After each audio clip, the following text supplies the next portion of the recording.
Welcome to the Engaged Jain Studies podcast, brought to you by Arihanta Institute.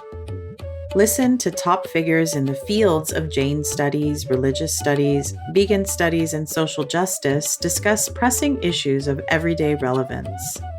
Together, let's move beyond the realm of personal spiritual growth and connect philosophy, religion, and spirituality to the important task of caring for the well-being of society. Learn about your world and how to change it on the Engaged Jain Studies podcast.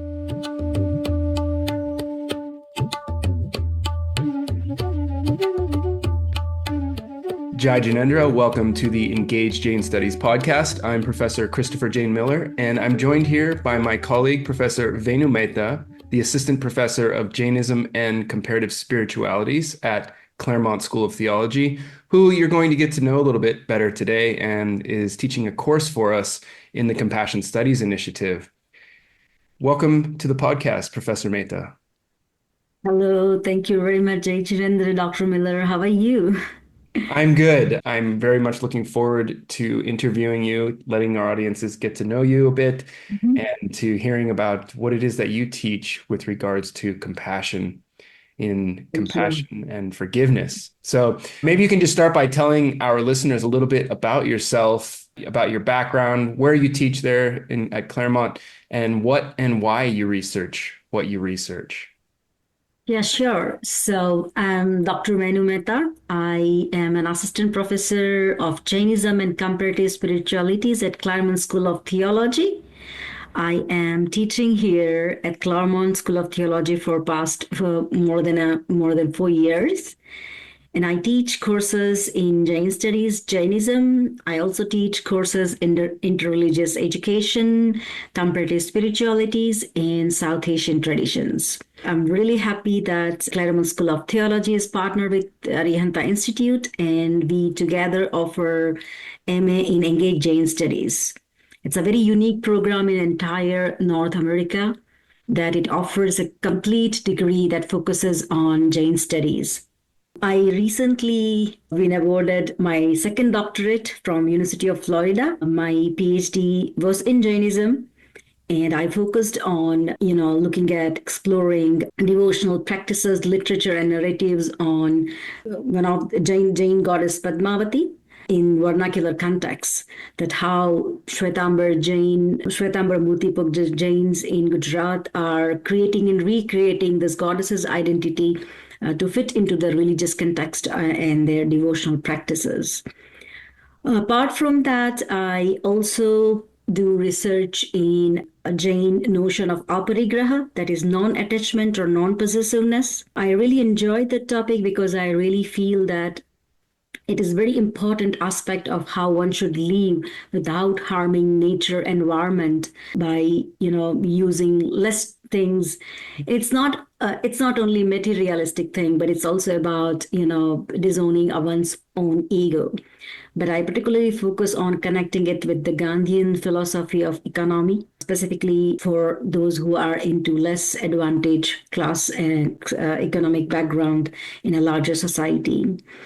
Then another of my favorite subject or focus area for my research is also forgiveness, which I'm going to talk about, I guess, in a bit of time. I also enjoy working on environmental ethics in Jain tradition, the area that is, really receiving lots of scholarship discussions and reception all over the world. Jainism is shining as one of the best practices in environmental ethics and animal advocacy, veganism. So that is amazing.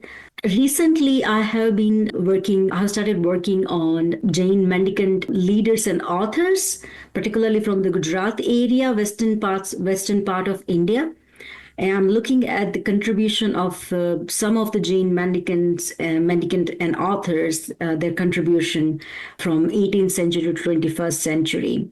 So these are some basic research area that I work on.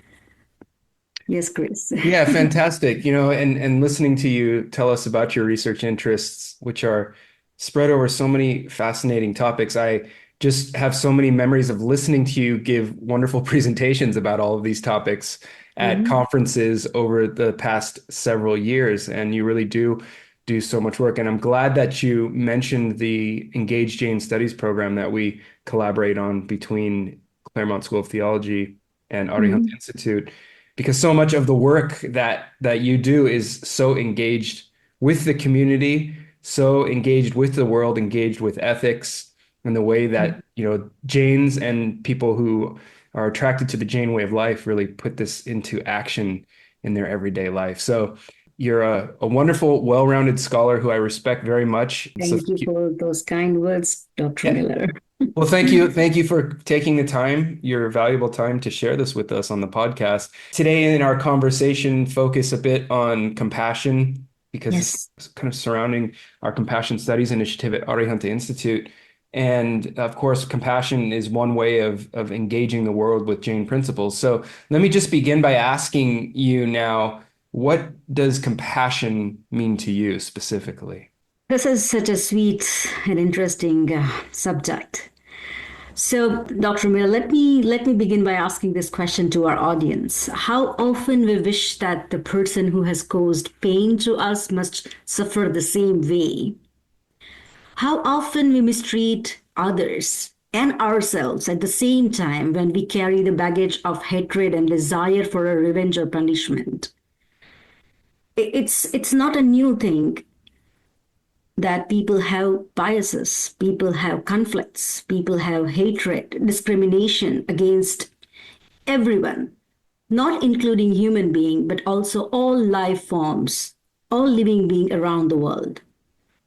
And what's the easiest solution or answer to this world full of hatred and biases and prejudice is compassion. Dr. Miller, I might use some of the Indian words, and I'll try to gloss them or translate them as much as possible. But compassion for me is anukampa, is a non-violence, and the defining characteristic of non-violence, in my understanding of compassion, is self-restraint. That is not to afflict pain to living beings. And living being does not mean fellow humans, my family or my extended family or my friends or my relatives or my neighbors, but all life forms, starting from one sense to five senses. And this, my concept, my understanding of compassion comes from Jainism. Also, it comes from most of the traditions that talks about compassion, but particularly Jainism, because Jainism is dealt with the issue, with the concept of compassion to its depth. Compassion is again maitri. Maitri is friendliness, friendship towards others. Compassion for me is something that underlying a force or energy, which when expressed results in unbiased manifestation of a set of human behavior and characteristics such as sense of equality, caring, and releasing misery. Compassion for others also includes compassion for oneself, self-compassion and healing. Our own happiness and well-being is linked to our treatment of all living beings. What we do to others, if we hate someone, we also feel the same hatred within us. So compassion, in a way, for me, is no discrimination, no bias, no prejudice. If compassion is non-violence, compassion is also aparigraha, non-attachment, non-possession, no ego, no desire for revenge, no desire for ill treatment, no desire to punish someone, to forgive and forget someone's mistakes, misery, pain, and error. And compassion is not about just, okay, I stop somewhere and I move on. It's about releasing everything that can inflict pain in one's own self or others, but then to release that and then move on. So compassion is something like that. If you don't mind, I would also like to introduce compassion that I understand, and I really enjoy understanding that way by citing some of the Jain sources from Jain literature. May Yeah, I? absolutely. Yes, please. We would love that. And that was So, just to say, I mean, that was a really wonderful, well-rounded and thorough explanation of compassion. So please, yes, elaborate. Tell us what so Jain tradition tells us. yes, so like we all know, and I believe that the audience must be familiar with the name Lord Mahavira, the 24th and the last Tirthankara of this time cycle. By describing Lord Mahavira's compassion and how he behaves, Hemachandra, a 12th century Jain mendicant author, poet, grammarian, and philosopher, in his text Yoga Shastra, in the very beginning, in the verses he uses to venerate the Tirthankara Mahavira Bhagavan, he says that I bow to Mahavira, who showed no discrimination to the Kaushik, serpent, and Indra, who touches his feet with the intentions of biting and showing respect respectively. What does this verse talk about? It talks about that Mahavira showed compassion to both kind of people, both kind of living entity. The first one, Kaushika serpent, was trying to bite him, but he was compassionate to him as well. At the same time, a god, a divine, another deity, Indra, was trying to touch his feet to show respect, and Mahavira was again compassionate towards him. So he was compassionate in both the cases. And I guess as we will go forward, or my I think my response and my talk will direct in this direction. In the same text, Yoga Shastra, Hemachandra, in the third verse, talks about Lord Mahavir's compassion. And this is a beautiful description of compassion in my understanding. The third verse says that eyes of Lord Mahavira, which are set on the guilty person, have their eyes slightly lowered in pity and are somewhat wet with tears springing from compassion. You know what this verse says? The verse says that when Mahavira sees a person who is guilty, who has done some mistake, some error, some crime, for that person, when Mahavira sees him, he lowers his eyes and he's almost crying. Is like his eyes are filled with tears out of compassion.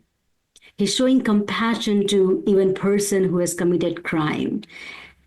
The very exact point in this verse is also that if someone comes in front of you who has committed crime, do not show anger to them. Just be compassionate. Have compassion for them as well. So these are two beautiful verses that talk about compassion, and there are many, many, many other beautiful ways compassion is expressed in Jainism that one cannot even imagine. That you can have a broad perspective, a very crystal perspective about compassion in the Jain tradition. Next, I would also like to refer to a quote or a definition of compassion from another text by a Jain mendicant and author, Kundakunda. There are not too many agreement about his time period, but he was between 1st century to, let's say, 7th century. In one of his books called Bodh Pahuda, he rightly says that dharma, meaning righteousness, is that which is purified by compassion. Daya Vishuddho Dhammo. Dharma is only that is purified by compassion. Without compassion, there is no dharma, there is no righteousness. Again, let's move further in time, and let's say what 𝐂𝐴𝐸 says about compassion. 𝐂𝐴𝐸 is again a Jain mendicant and author between 2nd and 5th century. In his monumental work, Tattvat Sutra, 𝐂𝐴𝐸 says that to harbor a feeling of compassion towards all the living being, in compassion for being as such, and to treat the pains caused to others as pains caused to oneself is compassion. I think this is enough to understand this compassion can be seen in both the ways. Compassion of an individual, compassion as an inner feeling, as an external expression, compassion between one entity, compassion or a reciprocal relationship between two, in which state one person might have caused harm to the other, while the person who has received harm is showing utmost compassion, friendship, and no desire for any sort of punishment or revenge. So this is my understanding of compassion. And I have read somewhere, even in the Jain literature, somewhere in the commentary or explanation, that compassion is an innate nature of soul. One does not need to learn it if one wants to learn it and practice it in real life. It is there. You just have to ignite it. And Dr. Miller, you won't believe, Jain literature, Jain tradition gives plenty of opportunity to learn how to be a person who can practice compassion in a very comprehensive way. Absolutely. And I really appreciate this very nice literature review of sorts of compassion as it's showing up in all of these really core texts and thinkers throughout the tradition that you've given us. And one of the things that stands out to me in the description of this is the way that, you can be compassionate towards others when they come to you in pain and they're really asking for compassion, if they're crying or they're hurt by something that happened in their life. But the more difficult thing often is when people are hurting and they do those things that can be harmful towards others around you or even to you directly. And yet you still decide to extend them compassion rather than, as you said before, revenge or hurting them back or something like that.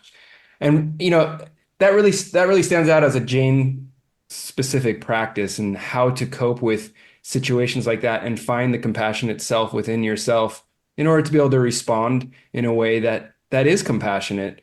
And part of what you're teaching in the course that you're teaching in the Compassion Studies Initiative, I think really focuses in on this particular topic, because the course that you're teaching is titled Forgiveness as Compassion. Yes. So forgiveness is such a universal practice that you can find across religious traditions, but manifests in very particular ways, of course, in the Jain tradition as well, as a form of compassion. So tell us a little bit about this class and what does it mean, forgiveness as compassion in the Jain tradition? Yeah, thank you for the question, Dr. Miller. So as you said, that the course is titled Forgiveness as Compassion. And in the course, I guess we are going to discuss the modules, but the course particularly focuses on the Jain notion of forgiveness that leads to the enhanced compassionate behavior for self, others, and the world. The word forgiveness in Indian language is specifically and regularly used as kshamapana, and it is arguably the most important virtue and practice. And it is, in a way, very synonymous to non-violence, aparigraha, and even anekantavada, meaning many-sidedness. And in this course, what I'm going to do is to explore, let the learners, let the students explore the central, the vital, significant importance of forgiveness, how Jainism talks about forgiveness, what are the related explanation, what are the philosophical bases, what are the practices, how one can actually learn to be compassionate if one wants to. So that is actually the goal of this course. Also, the course also talks about that how, as an individual, as a member of a society, as a citizen of the world, you can practice, you can learn, you can even teach others to be compassionate. And for that, one also needs to be self-compassionate. You need to have self-compassion for your own self. It also works as healing. This everything of peace, everything of non-violence, everything of progress is related to compassion and forgiveness. And the course will talk about in detail how Jainism explores, teaches, expresses in various ways the concept of forgiveness as compassion. So that is kind of an overall, goal or overall introduction of the course. Great. Yeah. And I really appreciate how it is going to, as I've read through and seen the description for this course and worked with you as you've been developing it, how I really appreciate how it's showing us how to put these things into practice as well. And thinking about not only, as you said, compassion towards the world, compassion towards others, which is key and important, but also simultaneously compassion towards self. This keeps coming up in all these interviews, that you cannot necessarily be a compassionate person to the world outside of you unless you are simultaneously compassionate and forgiving of yourself internally, right? I really see that coming out in your class. So the first module that you're going to be teaching in this class is called Jainism and Forgiveness, recognizing the concept of forgiveness. What does it mean to recognize the concept of forgiveness? What are you going to be teaching us here? Dr. Miller, when we read Jain literature, for example, canonical text, the agamas, the angas, and maybe a little bit of closer to canon text, the commentaries in them, you would often think that where is forgiveness in here?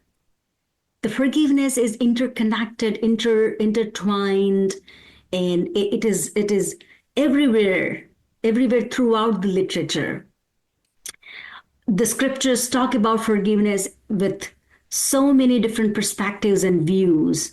At every point, if it's an agam that talks about Lord Mahavira's teaching, every question asked to him in one or another way explains the concept of forgiveness. And why it is important to understand that how Jainism recognizes the concept of forgiveness through some of the literature, primary literature in Jain tradition, is that you can really understand that forgiveness is related to compassion, is to nonviolence, is to self-restraint, is to sometimes even auspiciousness, characteristic of a noble human being, characteristic of ascetics, lay people in different ways, in all walks of lives. The more, I think, even further important part of learning, recognizing the concept of forgiveness in the Jain tradition is to understand that it also allows us to understand some practical aspect of forgiveness. For example, sometimes we think that, look, someone has really caused me severe pain and misery, and I am really in a painful position. I'm really helpless because of someone has done some big harm to me. What should I do? Should I forgive? Jainism recognizes forgiveness and shows the practical solution to this question where a person is stuck into a situation where they are not able to forgive.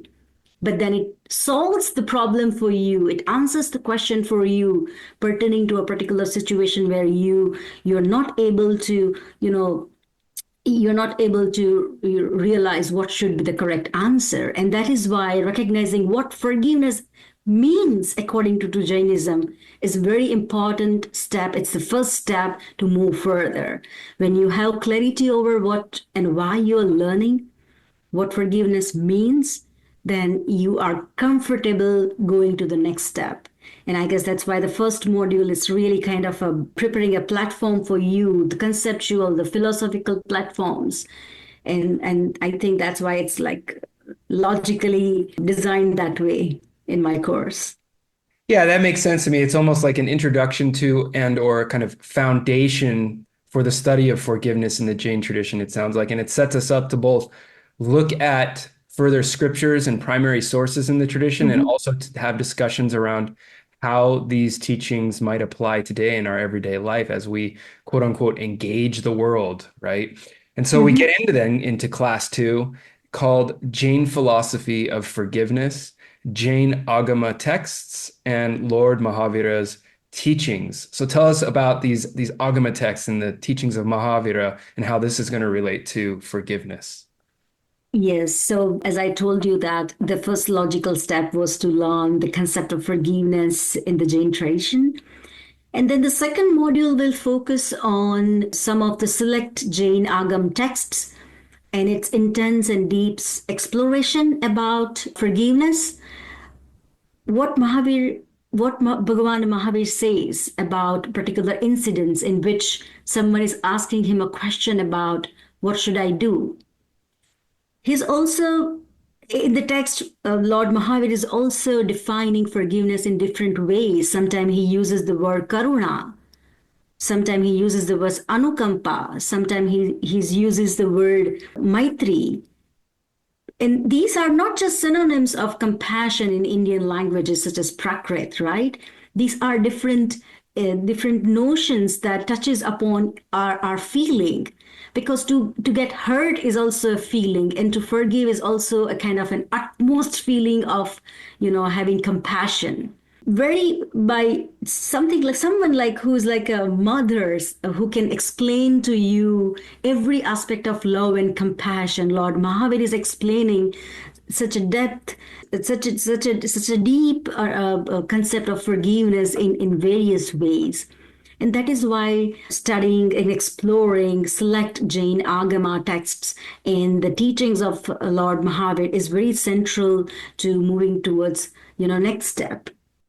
Fantastic. Yeah. So it sounds like there's a lot of concepts and vocabulary and ways of extending forgiveness and compassion that are emerging in these texts and in Lord Mahavira's teachings that you're going to share with us. I hadn't thought about, for example, maitri, friendliness, being a form of forgiveness, but when you extend maitri and friendliness towards someone who may have done something to try to harm you or something, you can definitely see how that's really a concrete manifestation of what it might look like to forgive. And these stories seem to be illustrating that quite nicely, which actually builds a nice bridge into class number 3, Jain narratives on forgiveness. Learn from the inspiring stories of the Jains. So more stories, more narrative, more kind of really juicy, nice context for us to learn from. Can you tell us about that? Sure, Dr. Miller. Jainism has its own method to build its teaching through narratives. There are so many narrative literature, and there are so many interesting stories, not as a narrative literature, but there are so many even stories within Agama text as well, which can be, technically we call narratives and stories. These stories are not just like stories we listen to on, kind of like, let's say, reels or YouTubes. These stories talk about philosophy. These stories talk about theology. These stories talks about ethics, virtues, values. But the most important part of the story is that they talk about different human situations, a relationship between human and other human and animal, human and nature. And these stories really gives you, a solution to some tricky situation in which you are. Dr. Miller, isn't it true that we really need forgiveness, we really need compassion when we are really in some problem? It's not something that we are driving and, we buy coffee on our way. It is something that you have to try, something that you have to really think about specifically. You have to spend time, energy, and courage to do that. And many a time we feel stuck that I am really no more able to forgive someone or to have compassion. If we are stuck with that, then the stories are really the place where we should start with.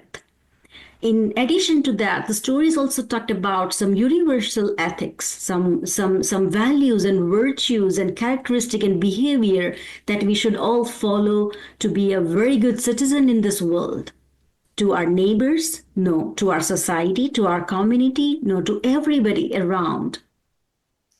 So, and that is why it is very important. And I'll give 2 examples that will really show that how the stories are not only philosophically, but practically really inclusive in a very broader sense, and also talks about compassion and forgiveness at the same time.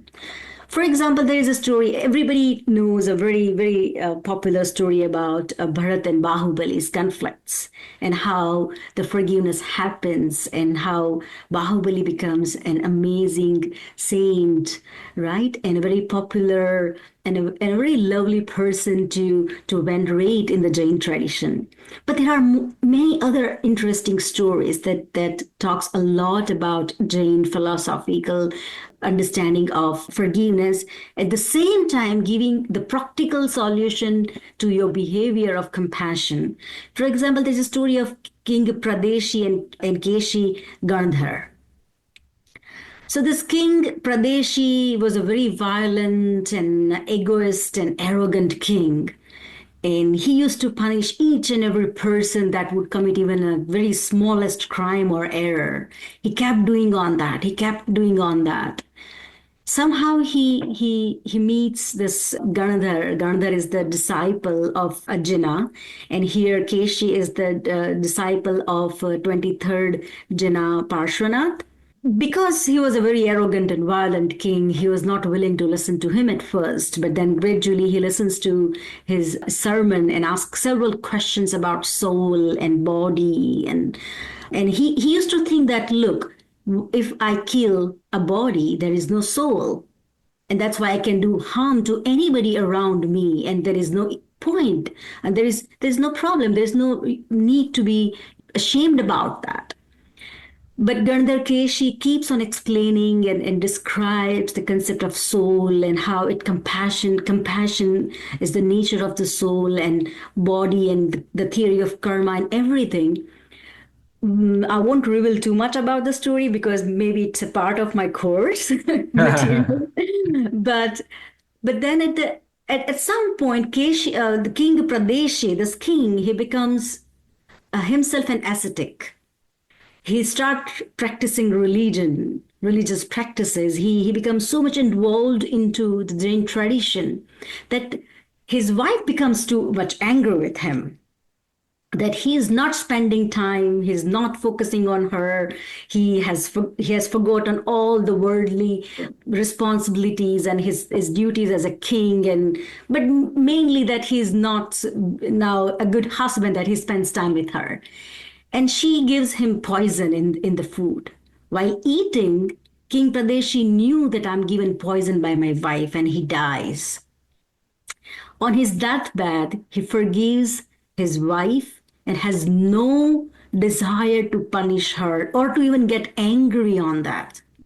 Because he knew, he learned. Now what he learned and how he learned, that's kind of, for that you need to take the course. Well, these stories are really so instructive, and oftentimes the way to reach people with what are oftentimes difficult philosophical treatises on these subjects is through stories, right? So I'm really excited that you're spending so much time. I'll quickly go through the second one because it really involves not only human to human, but it involves human, environment, and human.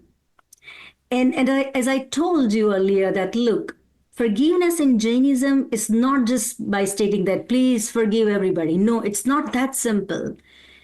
It gives you explanation and learning and realization on, it's something like a rescue kit that you use when you want to rescue your own self and others and taking them out of hatred and conflict and anger.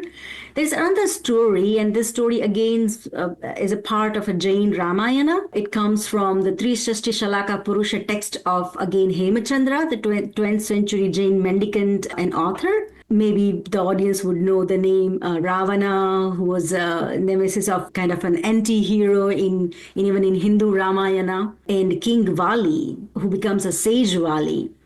So Ravana in a one way was at that time very angry because he thought that Vali has once captured him and defeated him. So with all anger and hatred and to show his own power, he was very powerful, right? To show his power, he goes to Vali and show his influence of having so much of power and miraculous power and lots of skills. He lifts a mountain and tries to push that mountain by, in earth, by really cutting the edge of an earth.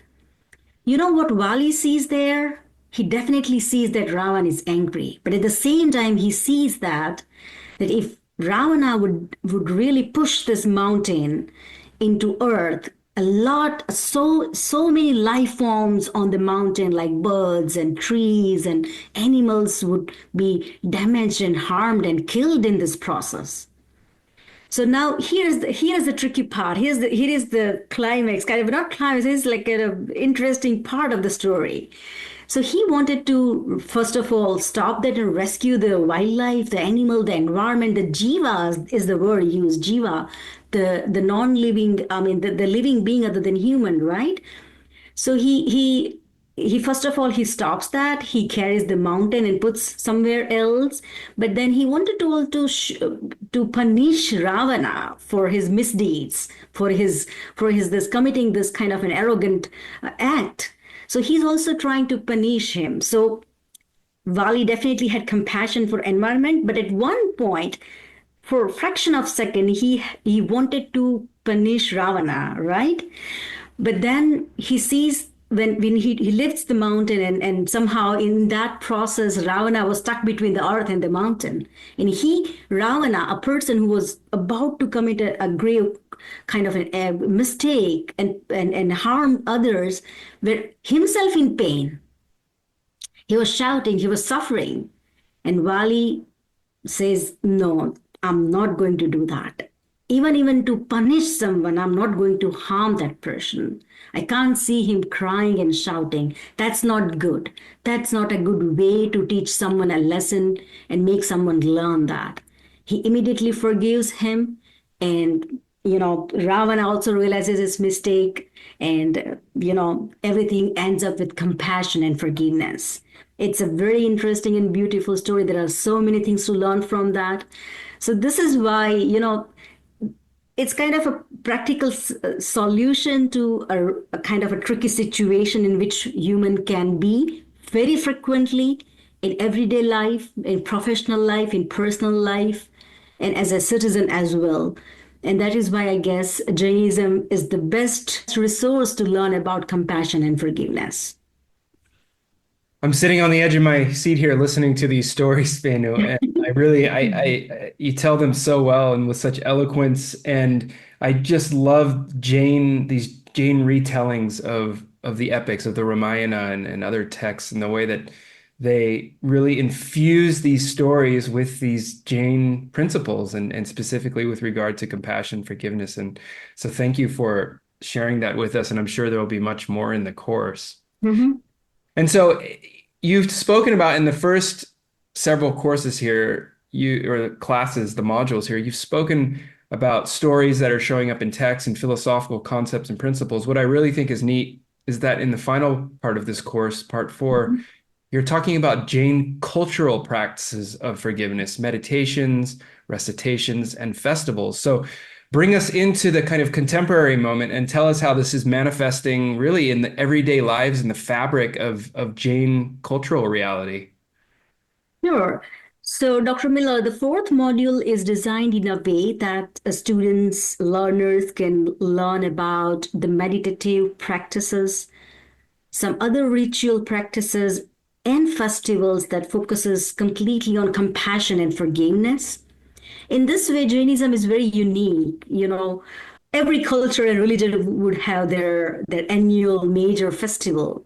The Jains have their major festival as the Day of Forgiveness, the Kshamapana Divas, the Day of Forgiveness, where everybody, irrespective of gender, age, class, would seek and give forgiveness to each other, not only human, but also to non-human life forms, starting from plant to ant to anybody surrounding you.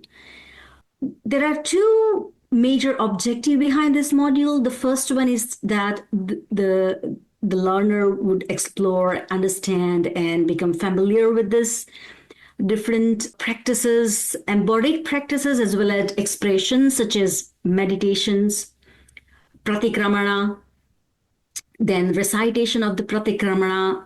The entire text is upon how you really focus on and revisit any scenes or anything that you have committed which has caused harm to life forms, different life forms, and then you repent, or then you resolve not to do it once again. And then the Paryushan is this festival, 8 to 10 days of festival that fall around August and September every year. And throughout the time, you meditate upon texts, you sit in yoga, you listen to the mendicants, and then towards the end, you really meet people and ask for the forgiveness. And also you respond if someone is asking for forgiveness as that you're forgiven. But at the same time, after learning about these Jain practices and rituals and meditative practices, one can also practice that in their secular life, in their day-to-day life. Because I personally believe that this Jain festival, this Jain text on recitation on forgiveness, the meditations are universal in a sense that one can apply in their daily life, in their everyday behavior and practices. And if it is done sometime, because the meditations can be done on everyday basis, maybe weekly, fortnightly, monthly, or whenever we need. And that is why the fourth module is that if you need help, again, I'm telling that compassion is rescuing you and rescuing others and reinstalling you as you are, as you want to become a kind of a good human being. And so first you learn, explore, and then I'm also trying to get into building upon some kind of learning material where you can really learn how to practice it in your day-to-day life. Perfect. Yes. And that's really one of the key features of the Compassion Studies Initiative broadly is how can we implement these various practices and principles in our everyday life. So I so appreciate that about your course, that you're pulling it all together in the contemporary moment, showing how Jains do it and showing how others, even if they're not Jain, can adapt, as you said, these universal practices and principles into the fabric of their daily lives. So I'm really looking forward to this course, Forgiveness as Compassion in the Compassion Studies Initiative with Professor Venu Mehta. Before we go today, Professor Mehta, may I ask you this? I always ask for a piece of advice from those who I'm interviewing about these topics. How can our listeners begin to develop more compassion in their lives? Definitely. Oh. So I guess, Dr. Miller, can we not say that all the courses designed as a part of this compassion initiative by Arihanta Institute is the first step towards developing more compassion in our lives? So I guess that would be the first step to begin with. We would like to think so, yes. We need to have that energy. We need to be ready and willing to accept that we also need compassion in our life as healing, as a help, as a very desirable value and virtue. And then again, of course, we don't want to see the world in misery, in pain. People killing other people, harming, hurting, abusing. We don't want that. It is not desirable. It's not human nature. It is not given to us. And for that, if you really believe, if the listeners really believe that they want to initiate, they want to contribute to the world, then and as a compassionate human being, then definitely that's kind of I think the courses are the place where you can begin developing more compassion. Absolutely. And don't we need it more than ever in the world that we're living in right now, which is why I'm so thrilled that you are part of the Compassion Studies Initiative here at Arihanta Institute. We are so blessed to have you offering this course, doing this podcast interview, and all the other things that we collaborate on across so many other activities and projects, Professor Mehta. I really want to thank you for joining us today. If there's anything else you'd like to share with our listeners, is there anything else you wanted to say? No, thank you very much, Dr. Miller, for this wonderful podcast. And I am looking forward to so many learners in my course, in my class, and in everybody's class. And that would going to be a really contributing point in, I think, the history. So I'm really excited about this. Wonderful. Thank you so much, Professor Mehta. Jai Jinendra. Jai Jinendra.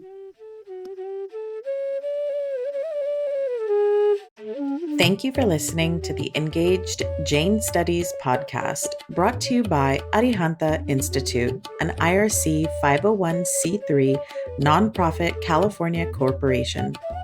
If you enjoyed this episode, please subscribe, leave us a review on your favorite podcast platform, or better yet, tell a friend and share it with a colleague. At Arihanta Institute, we bridge ancient wisdom with contemporary living through accessible, self-paced online courses, free events, and a first-of-its-kind Master of Arts program in Engaged Jain Studies. Visit arihantainstitute.org to learn how our curriculum spanning Jain philosophy, social justice, veganism, environmental studies, and more can enrich your understanding of timeless principles in today's context. Jai Jinendra.